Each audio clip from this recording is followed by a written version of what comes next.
Если вы завариваете имбирь в открытой посуде, часть ароматических веществ может оказаться в окружающей вас среде.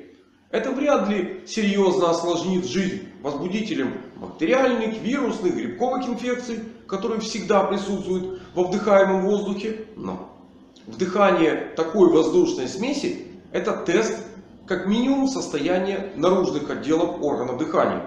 И если вам стало легче дышать, это значит, что у вас был хронический ринит, либо этмоидит, гайморит, фронтит, иными словами патология слизистой полости носа и придаточных пазух. У детей, возможно, был и аденоидит. И такие ингаляции — это уже и тест, и лечение обозначенной патологии. Но делать более агрессивные ингаляции нужно вначале пройти правильную диагностику.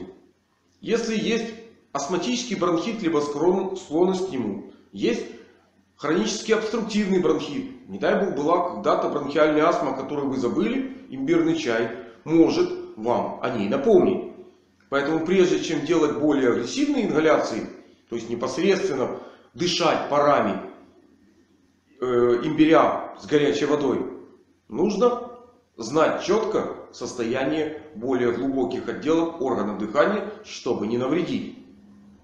А вот что произойдет, какой еще тест вы можете пройти, когда вы пытаетесь имбирный чай пить, вы узнаете прямо сейчас. Если вам нужно больше информации, каким образом имбирный чай поможет проверить и другие органы и системы и выявить скрытую патологию, переходите по ссылкам, которые вы завтра увидите под этим видео. Чтобы вы не потерялись в бескрайних просторах интернета, не забудьте подписаться на мой канал. И тогда ссылка о новом видео придет вам в почту. До новых встреч на моих каналах.